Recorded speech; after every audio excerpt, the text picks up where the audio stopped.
جی ناظرین، آج یہ معلوماتی ڈاکومنٹری موجودہ حالات میں مدنیات کے حوالے سے قانون سازی جو کہ بہت ضروری ہے کہ صوبے کے عوام اور خاص کر نوجوانوں کے لیے کہ صوبے میں کتنے وسائل ہیں اور کیوں ضائع ہو رہے ہیں اور نوجوان بے روزگار اور سیاست کی نظر کیوں ہے۔ نمبر میں اس بل کے ساتھ حکومت بھی جائے گا۔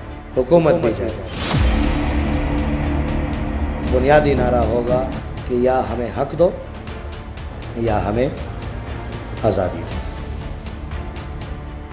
مائن اینڈ منرلز کے حوالے سے کوئی بھی کسی قسم کا صوبے کا اختیار نہ تو فیڈرل گورنمنٹ اور نہ ہی کسی ادارے کو دیا جا رہا ہے۔ اگر صرف اس بات پر کام کیا جائے تو یقیناً کہ صوبے میں ایک فرد بھی بے روزگار نہیں رہے گا۔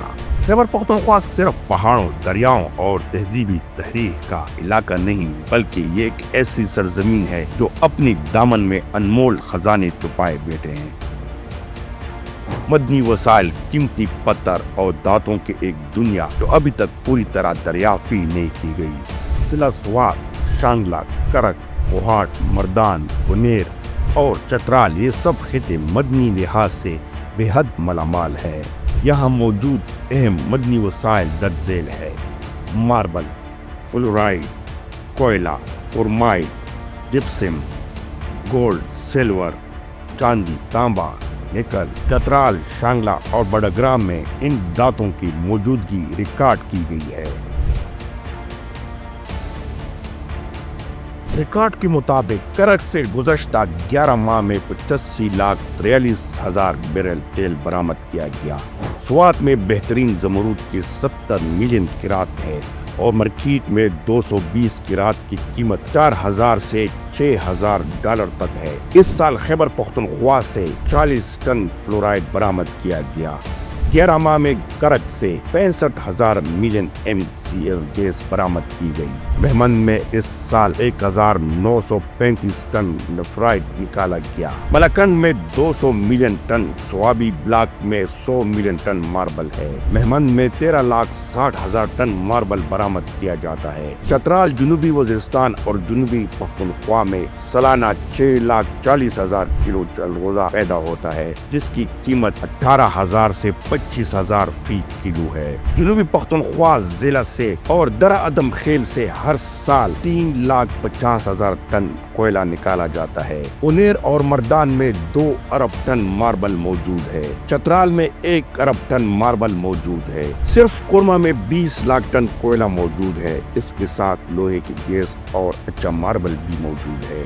بلائی وزیرستان کے پیر گھر میں تانبے اور سونے کی بڑی مقدار موجود ہے۔ گومل کے پہاڑوں میں کوئلے کا بڑا ذخیرہ موجود ہے۔ بجوڑ میں ہر سال 85,000 ٹن ماربل اور 1,550 ٹن کرومائٹ برآمد کیا جاتا ہے۔ پختونخوا اور بلوچستان میں 700 کروڑ کے جواہرات ہے جو ہماری سوچ سے بھی زیادہ قیمتی ہے۔ عرب ممالک میں تیل کا ہر 10 کنویں میں سے 1 کنواں کامیاب ہوتا ہے اور وزیرستان میں ہر تیسرا کنواں کامیاب ہوتا ہے۔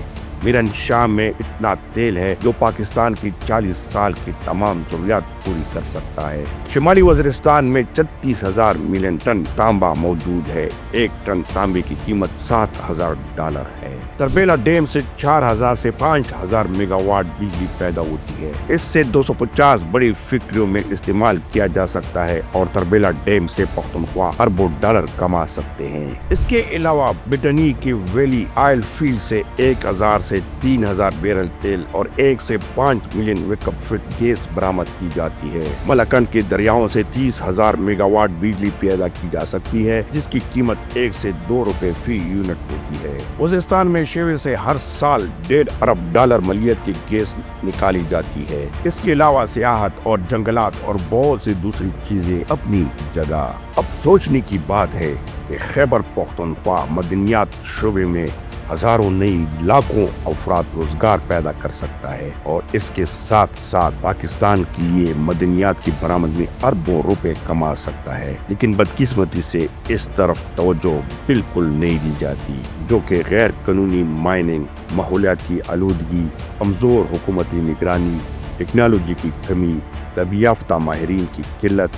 اگر خیبر پختونخوا میں بہتری کے لیے یہ اقدامات اٹھائے جائیں، جدید مشینری، اور سیفٹی سسٹمز کی فراہمی، مقامی افراد کی تربیت، ماحولیاتی تحفظ کے لیے قوانین پر عمل درآمد، کان کنی میں شفافیت، ادنیات کی ویڈیو ایڈیشن اور برآمد۔ اگر درست منصوبہ بندی کی جائے تو خیبر پختونخوا مدنیات کے شعبے میں ملک کا لیڈر بن سکتا ہے۔ یہ خطہ نہ صرف معاشی ترقی بلکہ تعلیمی، صنعتی اور تحقیقاتی میدان میں بھی آگے بڑھ سکتا ہے۔ خیبر پختونخوا کے پہاڑوں کے نیچے ایک اور دنیا چھپی ہوئی ہے، ایک ایسی دنیا جو صرف انتظار میں ہے کہ اسے دریافت کیا جائے، سنوارا جائے اور قومی ترقی میں شامل کیا جائے۔